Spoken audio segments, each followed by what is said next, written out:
it isn't just the fan base that's shown you love. It's not just Command Center that showed you love.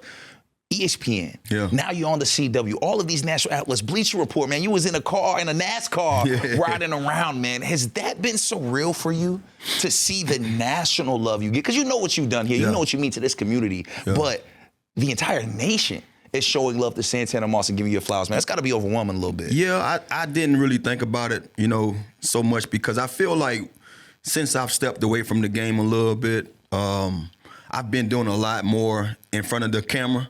So I kind of get a lot of that attention, rightfully so, because I was a hell of a player, you know what I mean? And that name always rang. People were telling me my name was something special before I even touched the football, Santana Moss. I was in elementary school, and I had a PE teacher say, man, 10 years from now, I'm going to hear that name. Wow. And I remember 10 years, it wasn't even 10 years. I had them move from that area, and I'm running tracks, summer track. And the guy just so happened to be one of the guys that was clocking me coming across the line.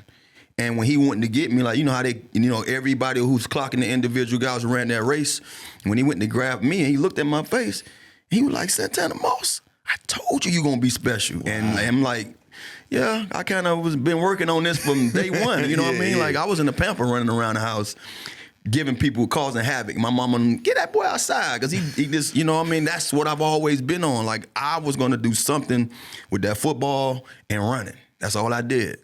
I hit the ground running. So when I see some of the stuff that's coming or that has came my way since I stepped away from the game, like I said before, man, I embrace it because I understand.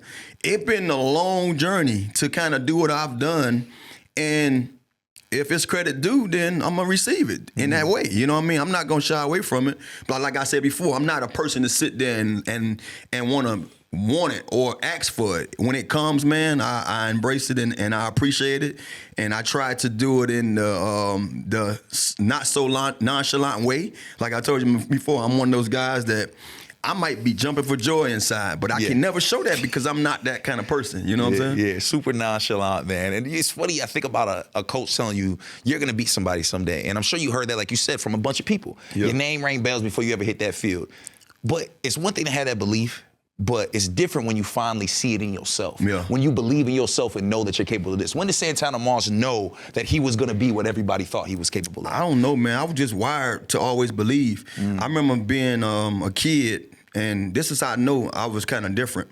And I'm not saying that in a way like, this guy was just so much different than everybody else. Nah, it's not to be portrayed that way. But, and I ask my kids this, what are y'all thinking at times? And I'm not asking them that because they did something odd or something wrong. I just remember the thoughts I used to have.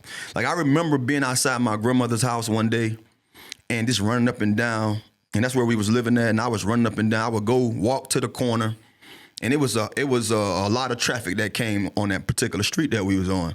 And I would walk to the corner and wait for every car to hit the corner and race them to my grandmother's house to see if I can beat them before they go on the highway, because it was a ramp to go on the highway right dead smack in front of my grandmother's house. So I know it's a lot of traffic coming this way, so I might as well get this running in. And I'm young, man, and my uncles and aunts, my grandmother, and they all would tell me stories like, baby, we used to just watch you in that window. Like, look at this boy. He racing every car.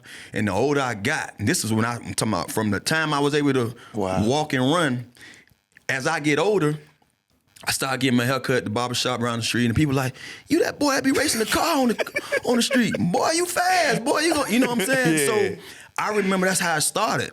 And at that time, too, my mom wasn't going to let me play football, so I had to do something, So when I look back at those moments, man, as a kid, I was always dreaming, man, I'm going to do this one day. Man, I'm going to do this one day. Man, I want better life than this one day. You know what I'm saying? Mm. And like at the same time, you living your best life because you don't know no other life. Right. But you kind of have a sense that there's something better. But you just see other people having something better, but you really don't know. You know what I mean? So as a kid, as early as I can start dreaming and believing, I did it. And I never detoured from my true beliefs and dreams. I've always kept it strong. And one of my homeboys just told me the story. He was like, Tanner, my homeboy wasn't even playing ball. And when we became friends, it was off of him coming into the weight room one day, and he didn't know what he was doing. So I told him to come work out with me. It was a year after I had just played my first year of varsity football. And before you know it, he's working out with me every day. And he like, man, so how long you been doing this? I'm like, well, I've been playing Little League and now I'm playing this. I'm like, I'm trying to get to school. He like, get to school how? I'm like, I'm trying to go to college off of this. He like, you can go to college off of this? I'm like, yeah. He like, how? And when I told him, he say, I'm going to school too. And fast forward, me and him was going on our first visit together. You see what I'm saying? So Crazy.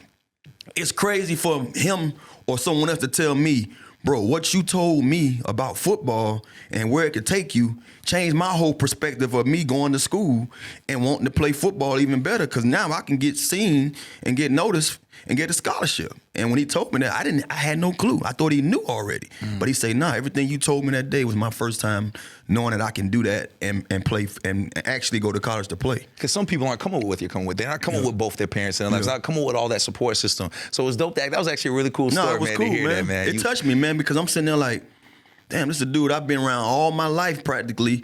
I never knew that this is what got you motivated to go to school. And he told me, he said, the first offer I get, I'm a commit. And that was both our first offer. We all committed. I just ended up going to Miami on a track scholarship because I just felt like it was something better.